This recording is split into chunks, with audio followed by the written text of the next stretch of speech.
Welcome to another edition of the State of the Nation, and very excited today. My name is Mike Sham, your host, as you all know by now, and we've got a very popular guest, somebody who we got great feedback from the last time you were with us, and that is the Economist Dawie Roodt. Dawie, welcome. Thank you, Mike. It's so good to have you back. Thank you very much for the invite. Well done. Welcome back. And we did really well, by the way. The last time we were on, that got many views.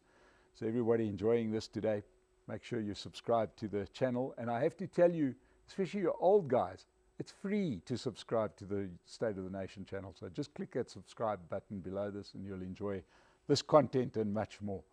Now, the reason we got Dawie out there is Dawie has been very outspoken. He always has been for many years, but recently very correct on the South African economy. Dawie, tell us about your view of the South African. What have you been in the news for lately?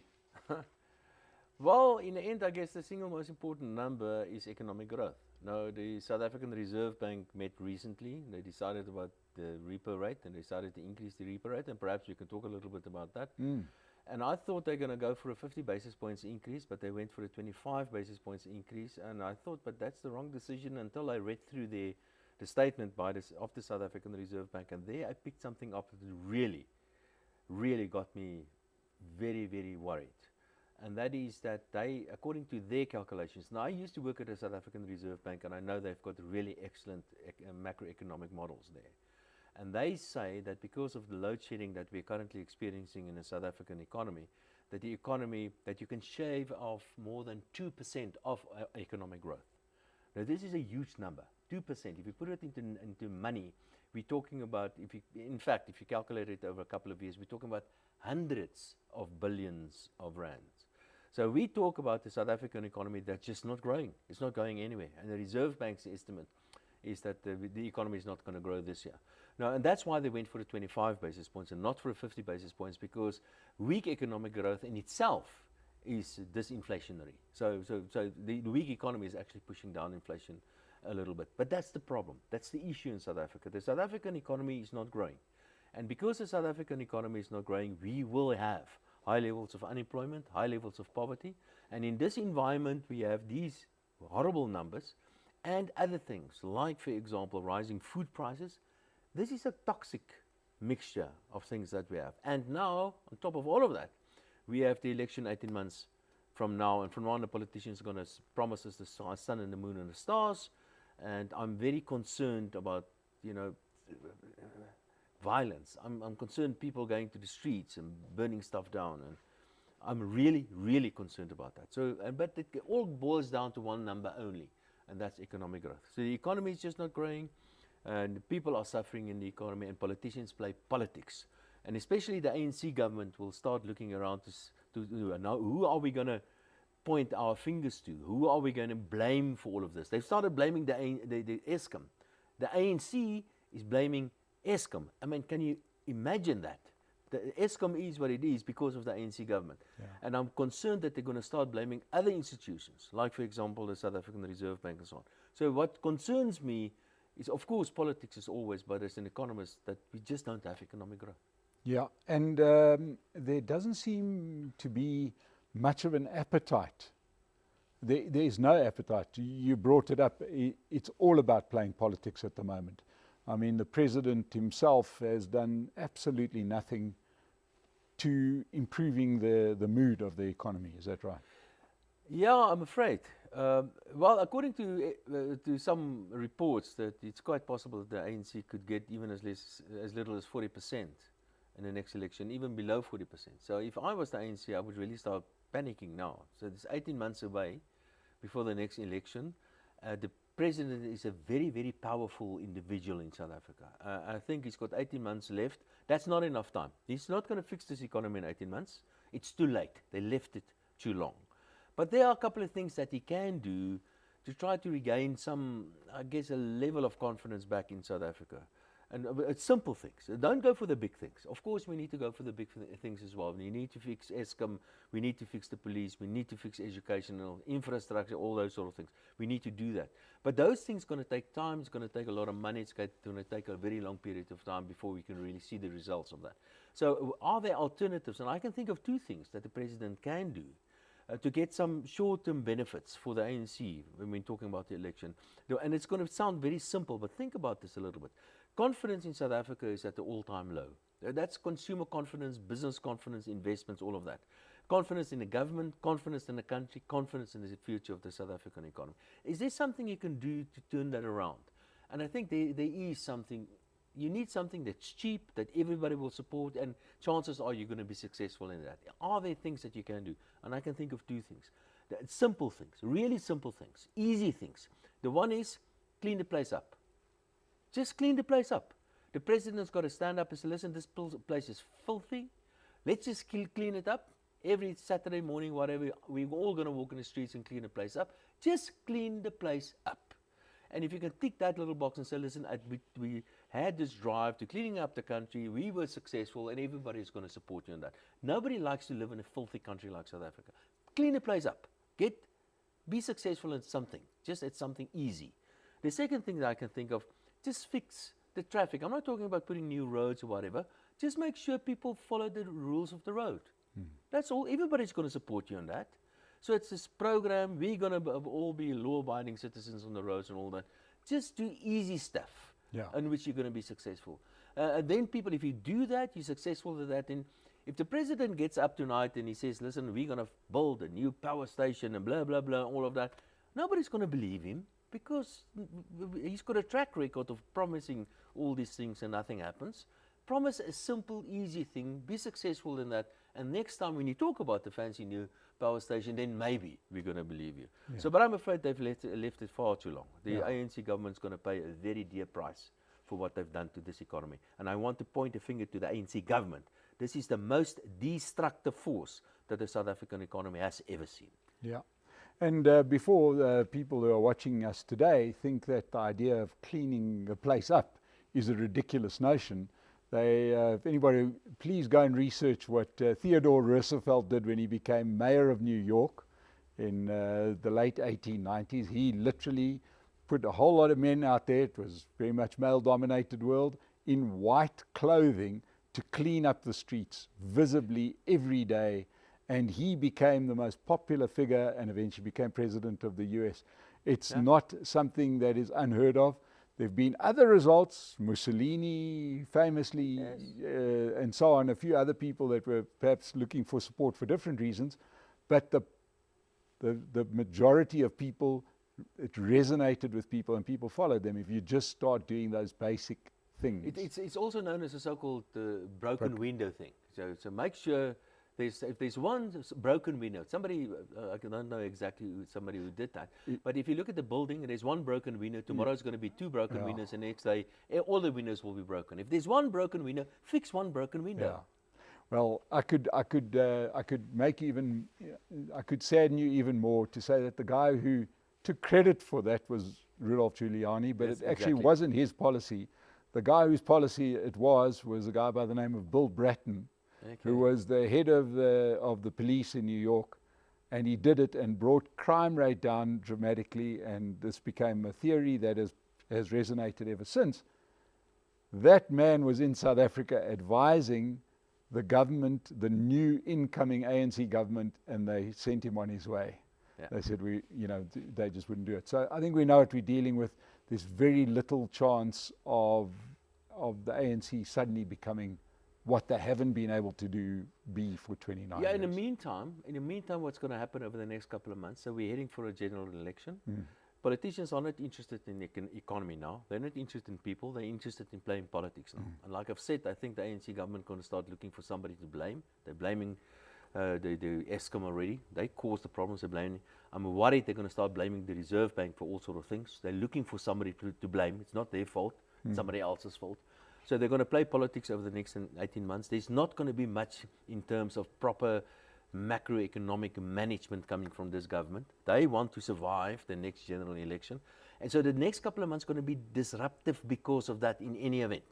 And if there is a coalition government after the general election, and I think there's probably going to be that in itself going to be disruptive. So investors in South Africa, even those that want to invest, and there are very few because we don't have electricity, they're going to sit in their hands and say, listen, I want to see who's going to be the next government in South Africa, what the policies are going to be like. Can I trust this new government in South Africa? Sort of stuff. So nothing is going to happen in South Africa for the next 18 months, which means very little investments. And if you don't have investments, you can't grow future. So it's going to take some time before we can get this economy to grow. I'm not even talking about Eskom. Yeah. I'm just talking from a political point of view. Not much is going to happen in South Africa for a long period of time. And in the meantime, the population is growing at 1.5%. And everything that goes with that. So unemployment and poverty and all those things will remain high. And the social tension, you can feel it out there. And politicians walking around, and not only politicians, all kind of leaders, religious leaders and labor leaders, all sort of calling for something. Be careful. Be really, really careful. People out there are unhappy. And I'm concerned about the spark that can really get things going on what we saw in KZN about a year and a half or so ago. That's really what I'm very, very concerned about. Yeah. And as the ANC play politics, they're making some outrageous, they're making no decisions, but they're doing some things that are clearly not in the interests of the country. We've seen them sidle up to the Russians. That's not going to go down that well with our trading partners. Yeah, in the meantime, the international environment is also not a nice place. Fortunately, I must say, the international economic environment is a little bit better than previously thought. I thought about a few months ago that the world economy could dip into a recession. I was pretty sure that Americans are going to dip into a recession, and the Europeans and so on. And for various reasons, world economic growth is certainly going to slow down, but not as much as many analysts thought previously, and including institutions like the IMF and so on. So the world economy is not a nice place. It's perhaps not as bad as we thought previously, but it's not a nice place. But there are a couple of flashpoints internationally that we have to be very careful how we manage these kind of things. Like, for example, what is happening in Ukraine at the moment. And future potential flashpoints could be what's happening around Taiwan, for example, what's happening in North Korea. That's not on our radar screen perhaps, but Taiwan certainly is important because we have to side with either Americans or the Chinese. Now, I'm not saying we should side with anybody.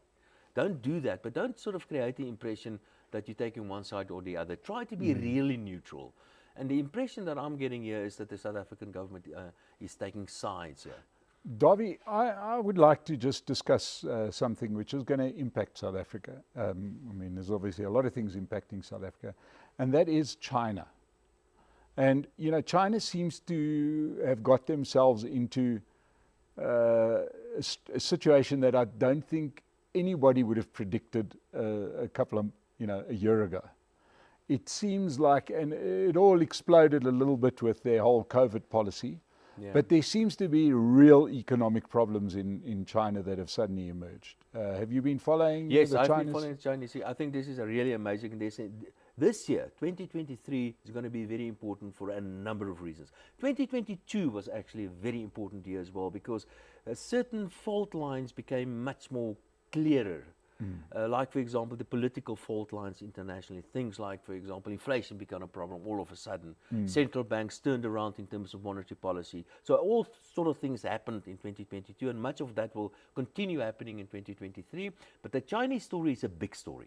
And maybe a bit of a background how economies evolve and how populations change over time. So typically what happens, as you grow richer and richer, the population start expanding, and when you reach a certain level of wealth in your country, and that level of wealth can be compared, you can simply measure it in terms of life expectancy, because economic growth and life expectancy goes hand in hand pretty much. So when a life expectancy reaches a level of about 75, 80 years, you will see population growth goes to zero and then goes negative.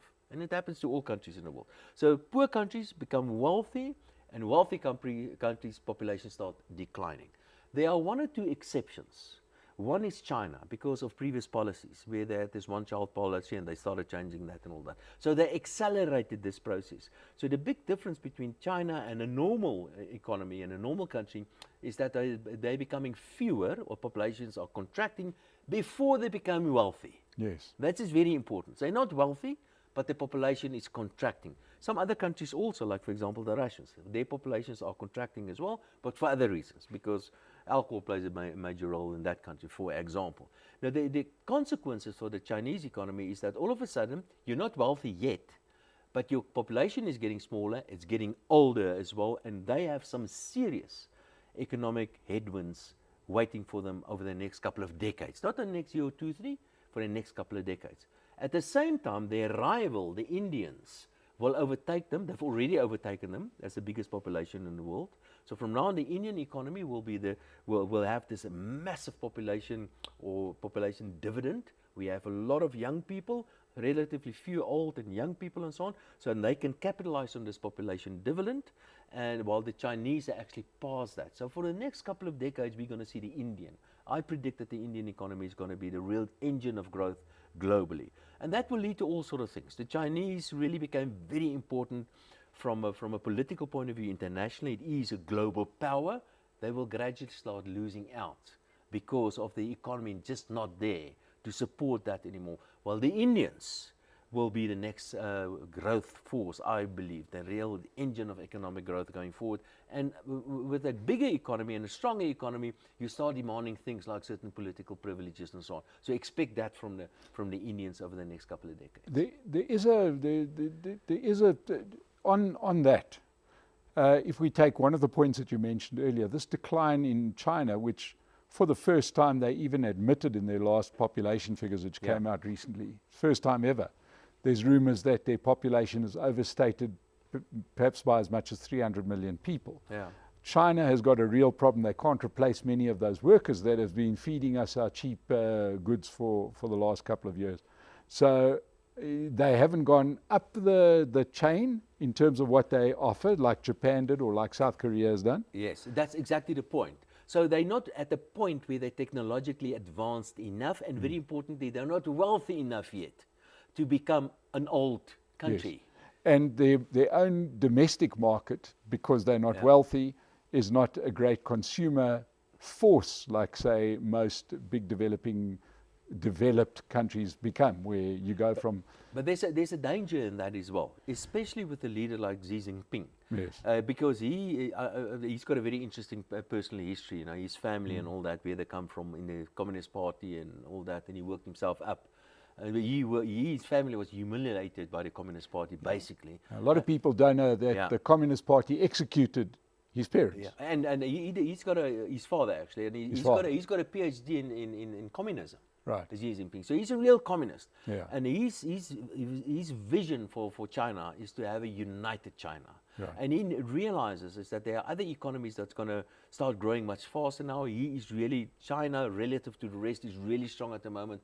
And that is a potential flashpoint globally as well. So he's going to, the day will come when the Chinese are going to say, and especially under a leader like Xi Jinping, that we're going to reunite China. We're going to take Taiwan and make it part of the China. But bigger China, the Russian experience in Ukraine may have put a bit of a spoke in that wheel, and that is because I think that if you had have had a meeting a year ago today with Vladimir Putin and Xi Jinping, they both would have thought, well, the West would sit back and watch it, and the domestic countries that you view as almost a renegade province would not fight back. Yeah, I thought, let me give you a practical example on that. And that is that the Russians are cut off from the SWIFT system now. Right. Now, I've got some personal experience. I'm trying to use my credit card in Russia, and I couldn't use it because the Russians are cut off from the SWIFT system. And I initially thought that was a mistake. That was a mistake by the West to cut Russia off from the SWIFT system, because you can use this weapon once only, and you can't use it a second time. The Chinese know about this now, and they were putting alternative systems in place now.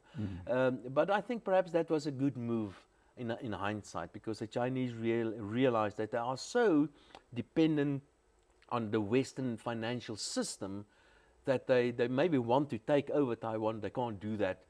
Because that's really going to damage the economy. Another point that is important as well, we think, as South Africa and perhaps the West, that the Chinese and the Russians are all in one camp, talking about this wonderful friendship, and that is not necessarily the case. People don't realize, but the Chinese, there are significant territorial claims that the Chinese have on Russia.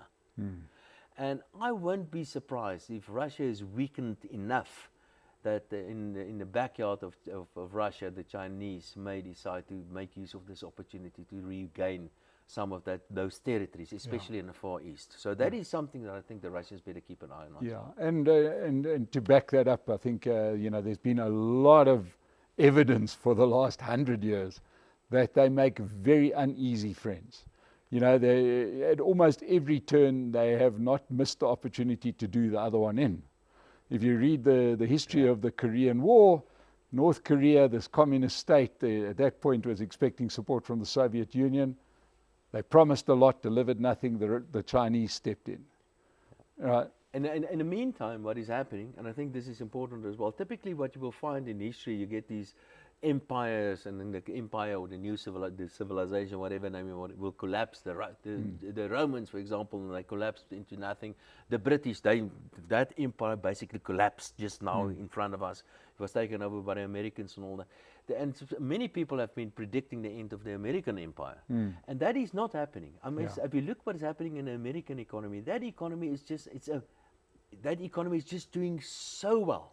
That economy is really shooting the lights out. Of course, it's slowing down for various reasons, but if you look at the technological changes happening there, if you look at things like, for example, unemployment levels are at such low levels in the US, that economy's got a lot of legs still. I think that economy, certain new technologies like, for example, the ChatGPT of Microsoft, that thing is going to change the world. And I've got a suspicion that the world economy and world economic growth, because of technologies that economists simply cannot measure yet, that the world economic growth is in fact much, much stronger than what we think it is. Yes. And the driver behind that certainly is the US economy. And of course, the one thing that the US proves, and the resilience of the US economy, is the value of having a very, very buoyant domestic market. Which is sort of brings us back to South Africa, where we've got a government that seems to do everything in its power to kill the domestic market. You're not going to get rich the country won't get rich by paying people grants. Yes, admittedly, they may get some money and buy a meal or two, but a country's only going to get rich if people make money and then give bigger jobs and you move up the chain. Can I make a comment about what you've just said, making money? What does that mean? What is it, that thing, making money? How do you create wealth? Yes. And I think politicians don't understand that. There's one way, there's one free lunch. They say there's no free lunch, but there is one free lunch, and that free lunch is free trade. If two individuals trade between each other, between the two of them, both the buyer and the seller gain from this transaction, because otherwise the transaction would not have happened. Now think about this a little bit. So the more you allow people to trade freely, the more free lunches you create. The more wealth you create, literally out of nothing. Out of nothing, yeah. But the only way that you can facilitate, the only way that free trade can happen, of course you need the environment and all that, but free trade can only happen if you protect private property rights. So the protection of private property rights are crucial before you can get free lunches.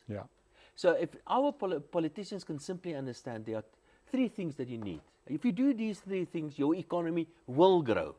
The three things is you must protect private property rights, you must allow for free trade, and the third one is you have to have sound money. Sound money simply means you have to have low inflation, which is not very successful at the moment in South Africa. And what we have in South Africa at the moment, we've got 31 million people getting an income from the state every month. 31 million, nearly half of the total population in South Africa that get an income from the state every month. We've got fiscal accounts that's falling apart. We simply cannot afford this. We've got a very, very narrow tax base. Something's going to give you. You cannot keep on keep on paying 31 million people with a tiny tax base, what we have in South Africa, and weak economic growth. We are heading for a disaster.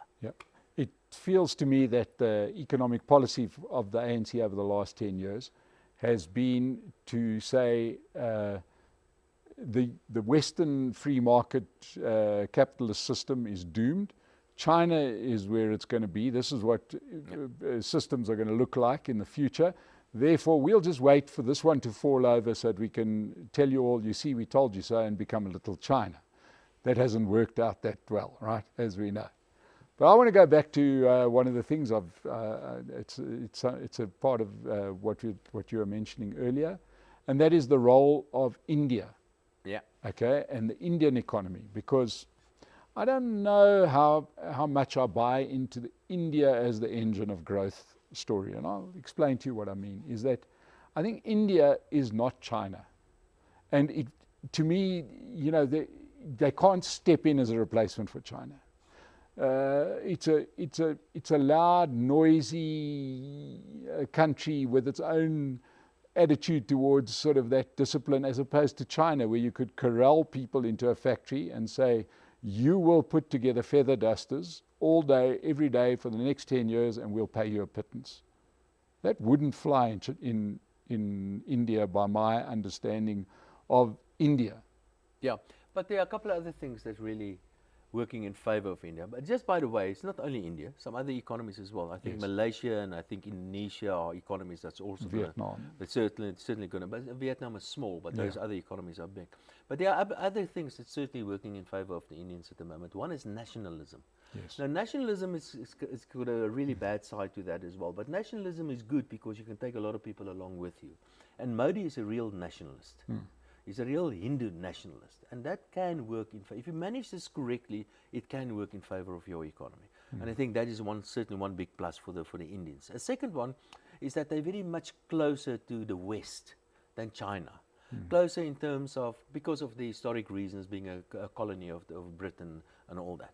A third reason is that they are very well skilled in terms of certain tech issues. The Chinese as well, but they, in terms of technology, they're quite, especially computer technology, they're quite well skilled, and that, I believe, is where the future is. So there are a couple of reasons why I believe that the Indians certainly has got the momentum behind them to become a major power. So, in other words, you could see the Indian economy not so much putting together the computer, but using it in the call center. Using it as a call center, for example, and being closer in a way culturally, I guess, closer to the West as well, because that's where the big economies in the world are. It's still the West. And if you want to become a major, that's what the Chinese did. They tapped into the Western economies basically and started exporting to the Western economies, and that pulled their economies up. And the Indians, I believe, can do this easily. In the meantime, the Chinese, because of, I think mostly because of Xi Jinping, starting implementing kind of policies that are very much not going to be good for the economy going forward. Yeah, and as a few commentators have said, that the bargain, as it were, in China has been, we'll support the Communist Party if you allow us to earn money. And if people aren't earning money, because obviously they've come out of an era of grinding poverty under Mao, as long as they were getting some money as better than their parents, we'll let you support That's us. a big danger for China, because we saw the last, say, 30 years, sometimes the Chinese economy growing at even 12% per year. This is 12% economic growth is just amazing. I mean, it is, and the Chinese succeeded in uplifting 300 million people out of, in fact more, out of abject poverty. This was an economic miracle. So everybody's used to very strong economic growth in China, but that's going to slow down to more realistic levels of about 3% or whatever in the Chinese economy. And there's a political danger in that, exactly what you've just said. So you can get away with a lot of politics and a lot of a strong big brother government, or the strong hand of a big brother government for quite a long period of time if people are happy with the economy. But if economic growth slows down, you then don't necessarily think you will have the same kind of political control over the population that what you were used to. Yeah, and which brings us back to, if we look at another big part of the South African economy, well, contributed to the global economy, of which South Africa gets dragged along or not. We've mentioned the US being strong, problems in China, opportunities in India. Let's talk about Europe for a second. Yeah, I love, well, there are two parts of Europe. Yes. You've got the western side of Europe, stay away from there. I mean, that part is not going to grow. Most of them, I'm talking about the Brits, that economy is not going to grow. Even Belgium and Netherlands, those sort of places, Germany even, economic growth, those for various, they are rich, they're wealthy already, those places. Nice place to be, but they're not going to grow. The real economic growth is not going to happen there. I think that this, if you go a little bit more to the east, those economies are really going to shoot their lights out, because there's still a lot of catch-up that needs to happen in those economies. So places that I really like are the Czech Republic, I like Hungary, I like Poland, even Ukraine. If they can get through all of this, just imagine the kind of investments that will stream into Ukraine if they can somehow reach some sort of compromise with the Russians, and there's some sort of form of, and also Estland, Letland, Lithuania, all those economies. I'm very, very excited about those economies. That's, if you talk about Europe, the Central Europe and the East and the eastern part of Europe, those are the places where you need to go. And now, getting a little closer to home, South Africa, we'll wrap up with South Africa in a minute, but the rest of Africa seems to be doing nothing. Africa is not going anywhere. Africa, there are a couple of obstacles. There are a couple of deficits in Africa. One of these is a massive infrastructural deficit in Africa. The second one, there's a huge deficit in terms of skills in Africa. So we don't have enough skills in Africa. And the third deficit is that we don't have strong enough institutions in Africa. A simple example is, if I enter into a contract with some business in a Congo, for example, will I be able to go to a court and enforce a contract? And it's going to be very difficult to do that. So it's important to have strong institutions, and those are deficits in Africa. So there are some places in Africa that's doing really well. A country, and I know there's some political people don't like Paul Kagame, but that economy is doing well. In Rwanda. He's doing an excellent job in Rwanda, and a couple of other ones as well. I had some hopes for Tanzania, but I'm a little bit concerned about Tanzania. And I also have a lot of hope for Angola. Maybe with the new government there, we could see some things changing in Angola, and they've got amazing natural resources in Angola, and a couple of other places. So certainly there are one or two exceptions, but Sub-Saharan Africa overall is not doing well, I'm afraid to say, for the reasons that I've mentioned. And then let's go back to our poor, troubled South Africa that sort of breaks our heart. Let's see if we can find the silver lining here. So what we have got a government. They're a bunch of socialists. They're a bunch of kind of communists. They've got guys like Pravin Gordhan. That's a real communist. He's a real ideologue. Ibrahim Patel, another one. They're a bunch of lefties. Yeah. They're a bunch of lefties, and I mean that kind of ideology simply do not work in a modern economy. So I don't think. I must admit, I thought it was a part of a cruel joke when Ibrahim Patel, who hates trade and industry, was made Minister of Trade and Industry. I mean, is that silly or what? That is taking the mickey out of the South African public. So you've got the wrong ideology to start off with. But many of the members within the ANC and within whatever position of power, they don't care about ideology. So they're simply there for the right. Yeah. So they're just there for the right. Guys like Pravin Gordhan, he's a real ideologue, sure, but the rest, many of his colleagues are just there for the right. They're just there to make sure to line their own pockets. Right. But still, ideologically, the ANC government is a government that believes in centralization, in developmental state, in control. When you have politicians talking about things like, for example, exploitation, we're going to prevent exploitation, and you get, we're going to protect you from the ugly, bad capitalists and all that. It's very clear that we have a government in South Africa that's sort of left, it's socialist kind of government in South Africa. But they've proven themselves to be highly incompetent. And that, in a way, is good news. Because silly ideas like the national health insurance, it's not going to happen, because the good thing about having an incompetent government, they can also not implement a bad idea. So I'm not too concerned about that. And also what is happening, and this is the real irony, is that because everything is falling apart, because they can't run a bath of water, basically we're privatizing everything in South Africa. It's not official policy. Yes. But everything is being privatized. The South African Airways has been privatized. We're currently privatizing the post office because it's dying. Eskom is dying. The private sector is going to take over all of that. So it's not official policy, but the private sector is just taking over. And in a weird kind of way, I mean, they're doing more than what Margaret Thatcher could have done in terms of privatization. And in a weird kind of way, they're creating opportunities for the private sector. So that perhaps, those are some of the opportunities in South Africa. And there is a silver lining that I would like to keep on telling people about as well. And there's, to me, two wonderful cases of privatization. One is electricity, which, up until recently was almost 100% state controlled. it's now privatized, and they can never put that genie back in the bottle, right? And the solar panels aren't going to become less if they do fix up Eskom. Yeah. It's going to carry on and carry on until Eskom becomes as relevant as Telkom, or as irrelevant as Telkom became trying to sell us all copper wire fixed line phones, right? Till eventually they gave up on that. You've got to hand it to a government that managed to privatize robots, traffic lights.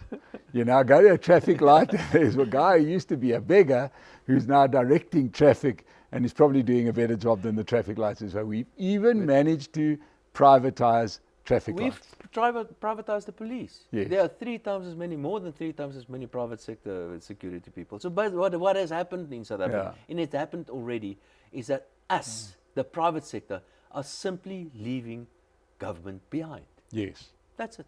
We ignore them, we go on with life, and we're creating a much better world for ourselves to live in. And Dawie, final note, if you're running a business out there, you're hanging on, what do you do?